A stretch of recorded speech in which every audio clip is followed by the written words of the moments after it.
सुप्रभात बच्चों। कक्षा 8 हिंदी में चैप्टर नंबर 4 दीवानों की हस्ती, जिसके कवि का नाम है भगवती चरण वर्मा। दीवानों की हस्ती ये जो कविता है जिसमें उन्होंने दीवानों की बात की है। यहाँ पे दीवाने मतलब वो अपने खुद की भी बात कर रहे हैं, जो ये दुनिया से मस्त होकर घूमते हैं। और दूसरा उन्होंने दूसरा कौन सा अर्थ लिया है दीवानों के लिए, वीर सैनिकों का, जो हमारे देश के लिए अपने प्राण न्यौछावर करने के लिए हमेशा तैयार रहते हैं। उनकी भी उन्होंने बात की है और उनको भी उन्होंने दीवाने नाम दिया है। हम देखते हैं ये काव्य।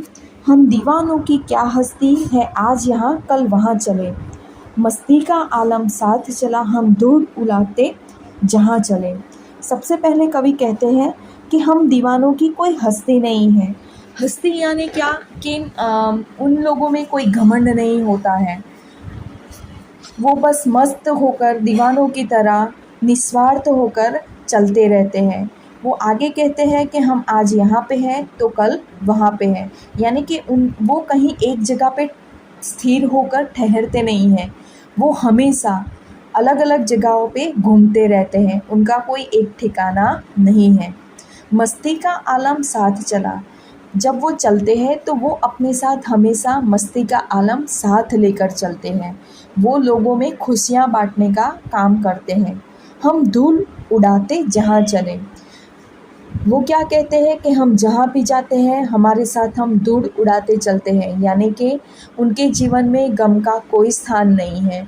जिस तरह से धूल उड़ा देते हैं वैसे ही वो अपने गमों को, अपने दुखों को वो उड़ाते चले हुए लोगों को खुशियाँ बांटते हुए आगे के आगे बढ़ते रहते हैं।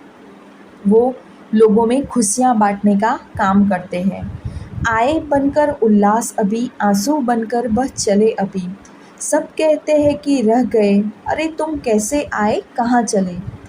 आगे कवि कहते हैं कि हम उल्लास बनकर आते हैं, मतलब कि हम जहाँ पे भी जाते हैं लोगों के मन में, लोगों के दिलों में खुशियाँ भर देते हैं। हमारे आने से लोग खुश हो जाते हैं। आंसू बनकर बह चले अभी, और जब हम वो जगह को छोड़ देते हैं, क्योंकि वो एक जगह ठहरते नहीं हैं, तो जब हम वो जगह को छोड़ देते हैं तब जो लोगों के मन पे चेहरे पे मुस्कान बनकर ठहरे थे, आए थे, अब वही लोगों की आंखों में से आंसू बनकर हम बह चलते हैं। क्यों? क्योंकि जब हमें कोई व्यक्ति पसंद हो, जिनके साथ हमारा कोई संबंध हो, जब वो व्यक्ति हमें छोड़ के जाती है तो उसके जाने का दुख होता है, और वो दुख हम हमारे आंसू के ज़रिए दिखाते हैं, हमारी आंखों में से आंसू निकल जाते हैं।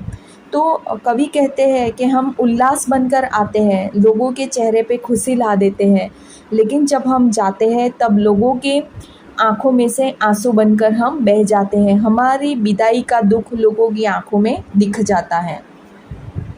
सब कहते हैं कि रह गए, अरे तुम कैसे आए कहाँ चले। मतलब उनके साथ वक्त बिताने वाले लोग क्या कहते हैं कि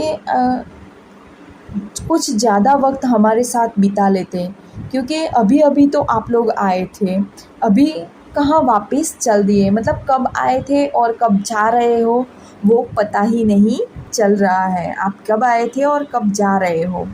और इसीलिए वो लोग उनको ठहरने की रिक्वेस्ट भी कर रहे हैं, लेकिन दीवाने जो कभी एक जगह पे ठहरते नहीं हैं। किस और चले यह मत पूछो, चलना है बस इसीलिए चले। कवि कहते हैं कि हमें कहाँ जाना है, किस और जाना है, वो हमें पता नहीं है, हमसे ये प्रश्न मत करो, बस चलना है, हमें आगे ही बढ़ते रहना है, और इसीलिए हम चलते रहते हैं। उनका कोई एक ठिकाना नहीं है, उनको बस चलते ही रहना है। जग से उसका कुछ लिए चले, जग को अपना कुछ दिए चले। वो कहते हैं कि हमने इस दुनिया से बहुत कुछ लिया है और अब हम ये दुनिया को कुछ देना चाहते हैं, तो हम लोगों में एक नया विश्वास देना चाहते हैं, लोगों के दिलों में खुशियाँ भरना चाहते हैं। हमने जिस तरह से ये जग से कुछ लिया है, हम ये जग को कुछ ना कुछ देकर जाना चाहते हैं। आगे कहते हैं, दो बात कही दो बात सुनी, कुछ हंसे और फिर कुछ रोए। छककर सुख दुख के घूंटों को हम एक भाव से पिए चले। यहाँ पे उन्होंने अपनी निस्वार्थता की बात की है।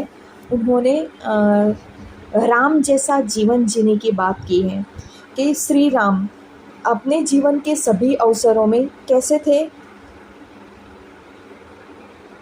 एक जैसे भाव रखते थे। ना वो कभी ज़्यादा खुश हुए थे, ना वो ज़्यादा कभी दुखी हुए थे। उन्होंने जीवन में आने वाली हर एक परिस्थिति को अपना लिया था, और वो भी कैसे, हंसी हंसी उसका स्वीकार किया था। तो दीवाने भी कहते हैं कि हम जहाँ पे भी ठहरते हैं, लोगों से दो बात कहते हैं, लोगों की कुछ बातें सुनते हैं, थोड़ा हंसाते हैं, थोड़ा रुलाते हैं, खुद भी रोते हैं, और सुख दुख को एक ही समान गिनकर एक ही घूंट में इसे पी लेते हैं। हमारे लिए सुख और दुख कैसे हैं, एक जैसे हैं। हम सुख में ज़्यादा घमंडी नहीं होते हैं, और दुख में कभी हिम्मत हारते नहीं हैं, और सुख और दुख को समान भाव से पीकर, समान भाव से रखकर हम आगे ही आगे बढ़ते जाते हैं। जीवन में आने वाले सुख और दुख हमारे जीवन की रफ्तार को कभी रोक नहीं पाते हैं। उसके बाद कवि कहते हैं, हम भीखमंगों की दुनिया में स्वच्छंद लुटाकर प्यार चले, हम एक निशानी सी उड़ पर ले असफलता का भार चले। कवि कहते हैं भीखमंगों की दुनिया में, भीखमंगों की यानी कि स्वार्थी लोगों की बात की है कि ये दुनिया में बहुत सारे लोग कैसे हैं, स्वार्थी हैं, और वो क्या करते हैं, दुनिया से कुछ ना कुछ लेते रहते हैं, मांगते रहते हैं। लेकिन कवि कहते हैं कि हम उन स्वार्थी लोगों के जैसे ही नहीं हैं। हम इस दुनिया में आए हैं, और हम लोगों के लिए हमारा स्वच्छंद प्यार, स्वच्छंद यानी हम उसके बदले में दुनिया से कुछ भी मांग नहीं रहे हैं, स्वच्छंद प्यार लुटाते चले हैं। अगर सैनिक की बात करें तो सैनिक हमें स्वतंत्रता दिलाते हैं, हमारी रक्षा करते हैं, लेकिन उसके बदले में हमसे कभी भी कुछ मांगते नहीं हैं। तो ऐसे ही कवि अपनी भी बात करते हैं कि हम एक निशाने से ऊपर, यानी कि हमारे हृदय में एक असफलता का भार हम लेकर चले हैं। यानी अगर कभी असफलता मिली भी है तो हम उसका बोझ, या हम वो असफलता किसी और के सिर पर नहीं डालते हैं। वो असफलता का बोझ हमारे उर में, यानी कि हमारे हृदय में हम वो साथ में लेके चले हैं।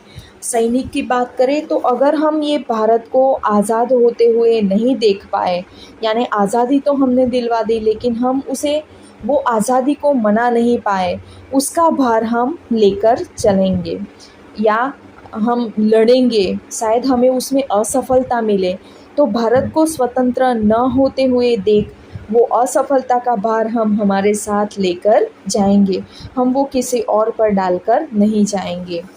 अब अपना और पराया क्या, आबाद रहे रुकने वाले, हम स्वयं बंधे थे और स्वयं हम अपने बंधन तोड़ चले।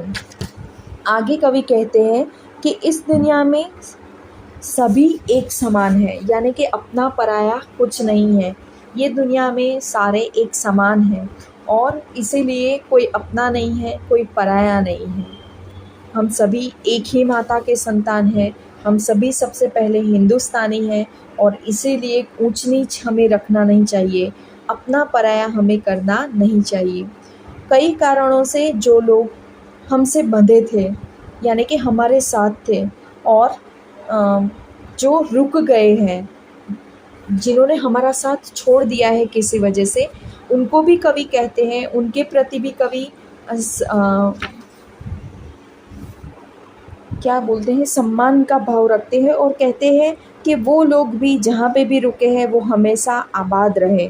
जो लोग हमारे साथ थे, और जिन लोगों ने स्वयं को वो बंधनों से तोड़ दिया है, ठीक है, जो देश के लिए अपना बलिदान देने जा रहे हैं, ऐसे सैनिकों की बात कर रहे हैं कि वो लोग भी हमेशा क्या रहे, उनका जो बलिदान है हमारे देश के प्रति, वो बलिदान कभी व्यर्थ ना जाए। वो सारे बंधनों को तोड़कर जो हमारे साथ आए हैं, जो हमारे साथ आगे बढ़ना चाहते हैं, वो सारे लोग हमेशा क्या रहे, आबाद रहे।